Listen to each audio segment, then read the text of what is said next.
নিশা জোনাকী আউসিত ধৰা সাৱতী সেমেকা শীততো বৰশী জোৱাগী কঁপি উঠা আঙুলিত পৰশ লোৱাগী সপোনৰে ৰং সিঁচাগী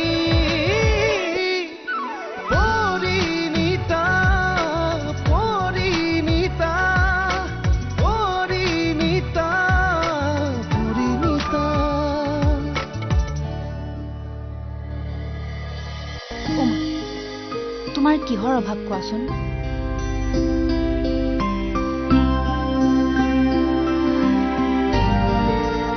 অভাৱ আছেও, এজনী লখিমী বোৱাৰীৰ অভাৱ। তই যিকোনো এটা সিদ্ধান্ত লোৱাৰ আগতে আমাৰ ঘৰ পৰিয়াল দেউতাৰৰ মৰ্যাদাৰ কথা এবাৰ চিন্তা কৰিবি। আনকি তোৰ মনৰ মানুহজন বাছি লোৱাৰ ক্ষেত্ৰতো। তই মনক নিয়ন্ত্ৰণ কৰিবলৈ শিক। তাই তোৰ লগত নাথাকে, এৰি দিব তোক।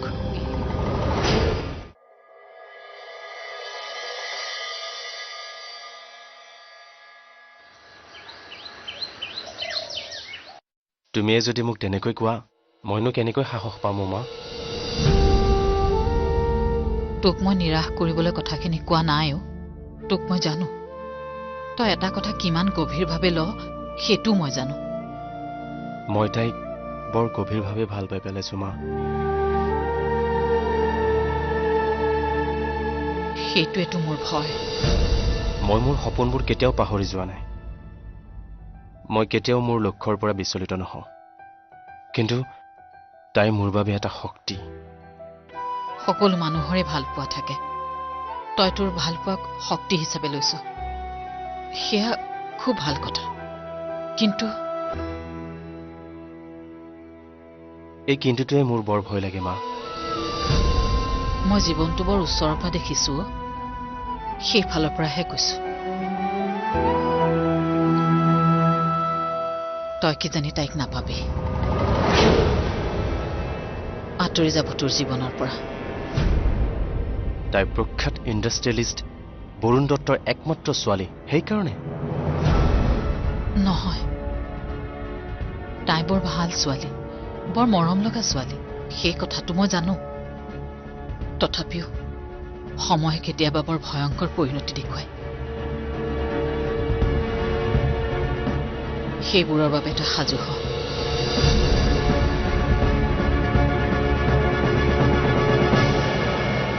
এতিয়া মাজনীৰ লগত কিছুমান কথা মুকলিকে পতাৰ সময় আহি পৰিছে।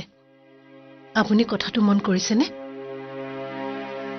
কথাবোৰ মন কৰিছো কাৰণেই মই তোমাৰ কথাবোৰ মুকলিকে সমৰ্থন কৰিব পৰা নাই। সেইদিনাখন তুমি চাগে মোক বেয়াই পাইছা। মই জানো মই তেনেকে ৰিয়েক্ট কৰিব নালাগিছিল, কিন্তু পৰীৰ ক্ষেত্ৰত মই বৰ চেঞ্চিটিভ হৈ পৰো। মই জানো। তাইৰ বাহিৰে আৰু মোৰ কোন আছে কোৱা? তাতে বিশাল সম্পত্তি, কাম কাজ, কোম্পেনী। মই প্ৰতিটো খোজ সাৱধানে দিয়াৰ বাহিৰে মোৰ কোনো উপায় নাই বিভা। সেইটো মই বুজো। তথাপিও দুই এটা কাম তাই মনে বিচৰা ধৰণে কৰিবলৈ দিব নালাগিব জানো? তাৰোপৰি তাইৰ বিয়া বাৰুৰ কথা ভাবিবৰ হৈছে নহয়। তাই ঘৰখন এৰি যোৱা কথা ভাবিলে মই বৰ কষ্ট পাওঁ বিভা। তাতে তাই জন্মৰ সময়ত ডক্টৰে তোমাক আৰু মোক কোৱা কথাখিনিয়ে মোক বাৰে বাৰে সাৱধান আৰু শংকিত কৰি ৰাখে। সেই কথা ভাবিলে মোৰো বুকুখন কঁপি উঠে। কিন্তু তাই আজিকালিৰ ছোৱালী, ইমান হকাবধা ভাল নাপাবও পাৰে। অৱশ্যে আমাৰ মাজনী বহুত বেলেগ। আমাৰ আভিজাত্যই তাইক সলনি কৰিব পৰা নাই। মাজে মাজে তাইক মোৰ মাৰ দৰে লাগে। মাৰ সংস্কাৰখিনি মই তাইৰ গাত দেখা পাওঁ। তুমি পৰীৰ ওপৰত ভালকে নজৰ ৰাখিবা বিভা। মইতো তাইক অনবৰতে চোৱা চিতা কৰিয়ে থাকো। পিছে তাই যে এজনী পাকৈত ৰান্ধনী হৈ পৰিছে, আপুনি কথাটো গম পায় নে নাপায়? আজি তাই লুচি মটৰ পনীৰ বনাইছে আহক খাওকহি আজি কোনে বনাইছিলে মায়ে নে তুমি আজি মেইন কুক মই মায়ে অলপ চলপ হেল্প কৰিছে দেতা ফুলি ইমপ্ৰেছড বঢ়িয়া লাহে লাহে পাকৈত হৈ গৈছা পাকৈত মানে মায়ে কৈছে মোক বোলে বিয়া দিব পৰা হৈছো ভাল কথা পিছে কাৰ লগত বা বিয়া দিয়ে সেইটো কৈছে নে নাই সেইটোৱেতো চিন্তাৰ কথা ৰণ ৰণ মানুহৰ সপোন আৰু বাস্তৱৰ মাজত কিমান পাৰ্থক্য আছে ন ৰণ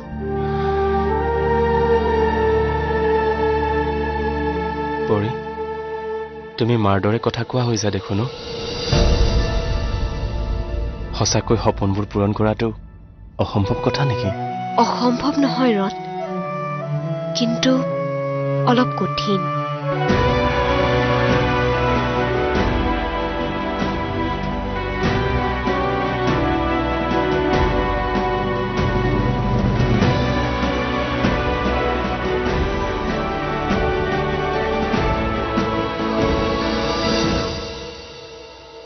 হয় আপোনাৰ কামটো হৈ যাব নাই নাই আপুনি একো চিন্তা নকৰিব মই নাথাকিলেও ঈশ্বৰ হালেও আপোনাক সকলোখিনি সহায় কৰিব মই এতিয়া বুজাই দিছো বাৰু তাক হয় হয় হয় ৰাখিছো মা মটৰ পনীৰ কেনেকে বনাইনো কিয় খানা বনোৱা কোম্পানীবিলাকে তোক এতিয়ালৈকে একো নিশিকালে নেকি কোৱা না মোৰ কলেজৰ লগৰ এজনীয়ে ইমান ধুনীয়াকৈ খানা বনাই বঢ়িয়াকৈ বনাব জনা হৈছে জানানে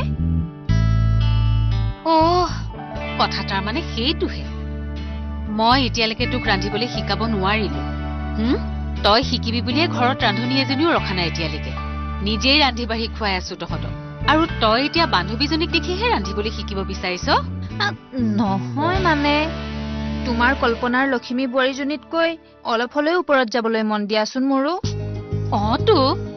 তোৰ যিহে মতি গতি তোক বিয়া দিলে তোৰ শহুৰৰ ঘৰে এই দেওবাৰে নি পিছৰ দেওবাৰে ইয়াতে উভতাই থৈ যাবহি হৈছে দিয়া শুনমা ছোৱালী এজনী কেৱল ধুনীয়া বা শিক্ষিত হোৱাটোৱে যথেষ্ট নহয় চাকৰি বাকৰি বা ব্যৱসায়ৰ লগতে ঘৰ এখন সুন্দৰকৈ চম্ভালিব পৰাটোহে সফল মহিলাৰ লক্ষণ মোৰ তাৰ মানে সেই লক্ষণ নাই ন মা মই তেনেকৈ কোৱা নাই নহয় চা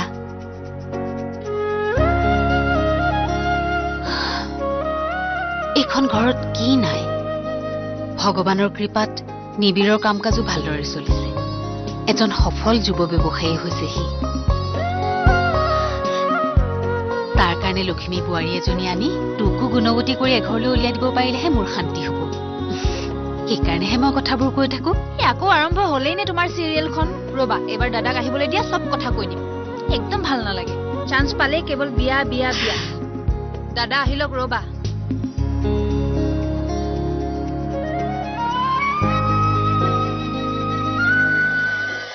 ধনী ঘৰৰ ছোৱালী তাই তাতে আকৌ একমাত্ৰ ছোৱালী কিন্তু ৰণ হৈছে এজন পিতৃহীন মধ্যবিত্ত ঘৰৰ ল'ৰা কোম্পানীৰ চাকৰি কৰি অনবৰতে ডাঙৰ ডাঙৰ সপোন দেখি থাকে তাৰ সেই সপোন পূৰণ হোৱালৈ তাহে বা কিয় ৰৈ থাকিব দেউতাকে বা কিয় থাকিব সেইদিনা তোমাৰ মাক লগ পোৱাৰ পিছত তেওঁৰ লগত কথা পতাৰ পিছত মই আমাৰ দুজনৰ কথা অলপ নতুনকৈ মানে অলপ বেলেগকৈ ভাবিছো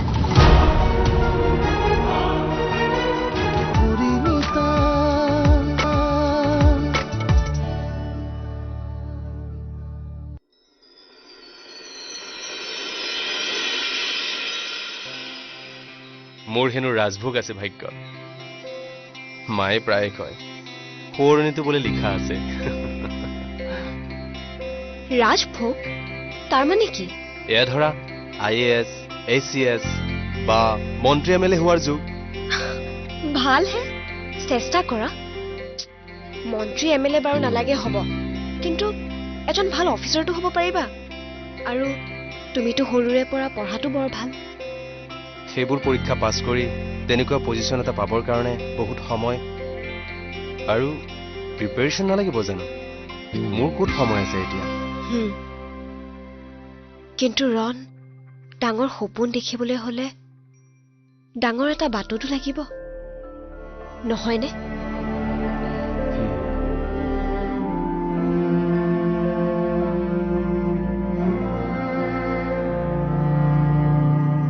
দেউতা যোৱাৰ পিছত চৰকাৰে দিয়া সামান্য ধন আৰু পেঞ্চনেৰে মোৰ মায়ে মোক বৰ কষ্টেৰে ডাঙৰ দীঘল কৰিছে। এটা বিলাসী জীৱন দিয়া নাই সঁচা, কিন্তু দেউতাৰ দৰে সততা, নিষ্ঠা আৰু আদৰ্শখিনি মোক দিলে, যাৰ বাবে মই যিকোনো অসৎ বাটত যাব নোৱাৰো। জানো, সেইকাৰণেতো মোৰ মাজে মাজে তোমালৈ বৰ চিন্তা হয় ৰণ। সততাৰেনো তুমি কিমান ওপৰলৈ যাব পাৰিবা? বিচৰা সকলোখিনি জানো পাবা?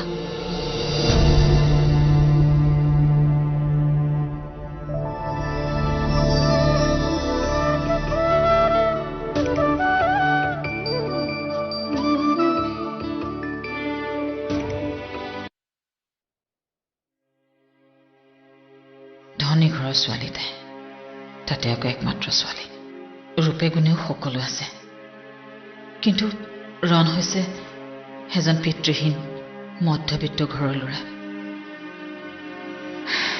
কোম্পানীৰ চাকৰি কৰি অনবৰতে ডাঙৰ ডাঙৰ সপোন দেখি থাকে। তাৰ সেই সপোন পূৰণ হোৱালৈ তাহে বা কিয় ৰৈ থাকিব, দেউতাকে বা কিয় থাকিব? তুমিহে জানা ঈশ্বৰ, মোৰ হাঁহিমুখীয়া ফুটপটীয়া ল'ৰাটোৰ ভাগ্যত তুমি কি লিখিছা। তাক দুখ নিদিবা প্ৰভু, তাক দুখ নিদিবা।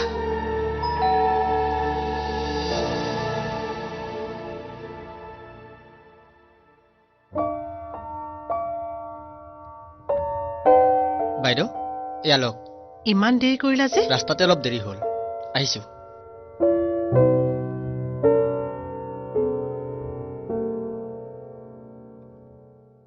বিভা, আজি গাখীৰ এতিয়াহে দি গৈছে নেকি? ইমান বাৰ কলো ইহঁতক যাতে ছোৱালীজনী কলেজ যোৱাৰ আগতে গাখীৰ আহি মোৰ ঘৰ পাইহি, কিন্তু নাই, চব এলেহুৱা, কামচোৰ। তাকে সকলো কামৰ একোটা সময় থাকে, আৰু সময়ৰ কাম সময়ত নকৰি ৰৈ থকা মানুহবোৰক মই একেবাৰে পচন্দ নকৰো।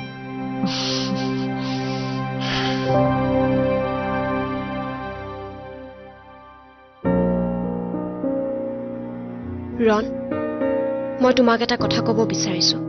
কি কথা? মোৰো মনত কিবা কিবি অহা যোৱা কৰি আছে, কোৱাচোন শুনো। ৰণ, তোমাৰ মা। হা? মোৰ মা? মোৰ মা কি?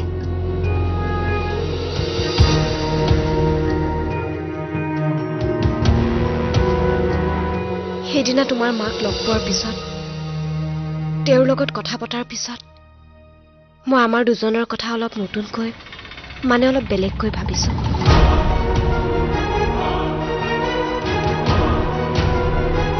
বেলেগকৈ মানে?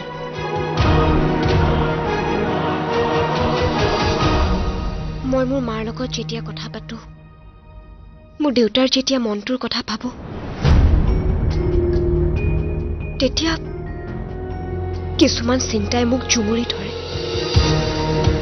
চিন্তা? ৰণ, মই এটা সিদ্ধান্ত লৈছো। কি সিদ্ধান্ত?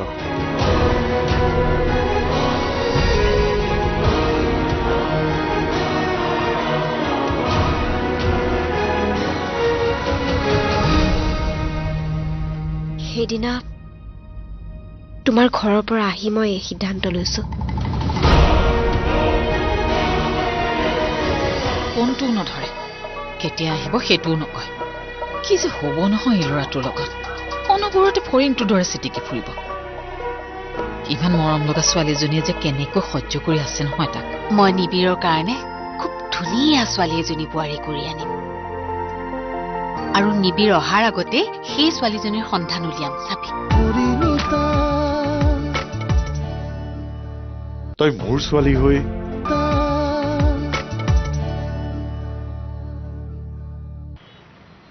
সেইদিনা তোমাৰ ঘৰৰ পৰা আহি মই এই সিদ্ধান্ত লৈছো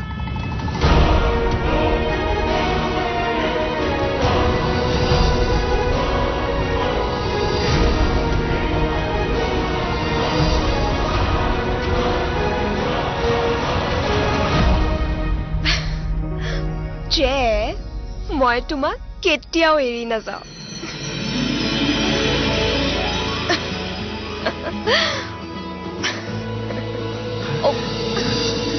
পৰি মইতো ভয়ে খাই গৈছিলো তুমি মোক এৰি দিবা বুলি কবা বুলিহে ভাবিছিলো আচ্ছা কল্পনা কৰাচোন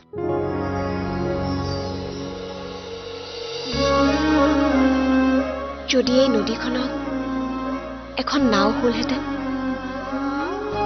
যদি কৰবাৰ পৰা অলপ বতাহ বলিলহেঁতেন যদি কৰবাৰ পৰা এটা ধুনীয়া বাঁহীৰ মাত ভাহি আহিলহেঁতেন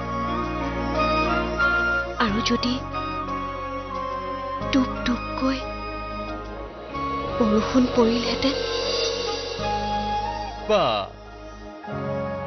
এই নদীৰ পাৰত ইমানবোৰ যদি কিয় তোমাৰ মন নাযায়নে মন মানে মোৰতো এতিয়াই পলুৱাই নিবলৈ মন গৈছে অ' মাই গড পিছে তেনেকুৱা কৰিলে বৰুণ দত্ত আৰু বিভা দত্তই মোক ৱাশ্বিং মেচিনত ধোঁৱা দি ধুব এবাৰ এইফালে ঘূৰাব এবাৰ আনফালে ঘূৰাব এই তাতকৈ মোৰ দেউতাই বিচৰাৰ দৰে মোক বিয়া পাতি নিনিয়া কিয়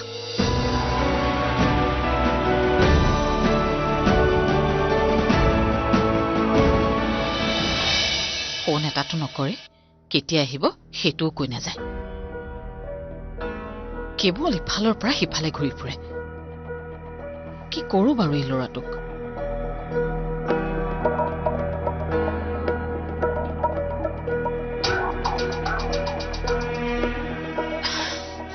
ফোনটোও নধৰে কেতিয়া আহিব সেইটোও নকয় কি যে হ'ব নহয় এই ল'ৰাটোৰ লগত অনবৰতে ফৰিংটোৰ দৰে চিটিকি ফুৰিব ইমান মৰম লগা ছোৱালীজনীয়ে যে কেনেকৈ সহ্য কৰি আছে নহয় তাক কিবা এটা বস্তু আনিবলৈ কম তাকো পাহৰিব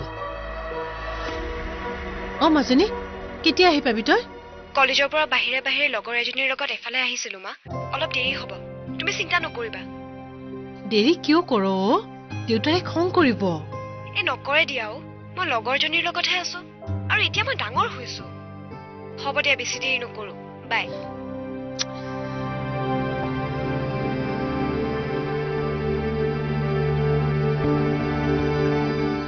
পুতলাৰে কইনা দৌৰানে খেলো যে এতিয়া মই ডাঙৰ হলো ভাল নালাগে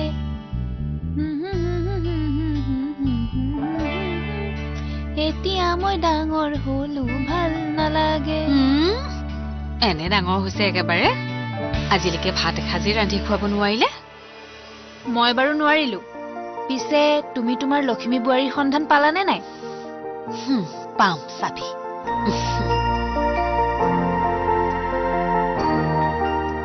মই নিবিৰৰ কাৰণে খুব ধুনীয়া ছোৱালী এজনী বোৱাৰী কৰি আনিম আৰু নিবিৰ অহাৰ আগতে সেই ছোৱালীজনীৰ সন্ধান উলিয়াম চাবি বা মোৰ মৰমৰ বৌজনী আহিব আৰু চুনু মুনু ভতিজা ভতিজী আহিব ঘৰখন কি যে ধুনীয়া হৈ পৰিব ন মা আশা কৰো তেনেকুৱাই হওক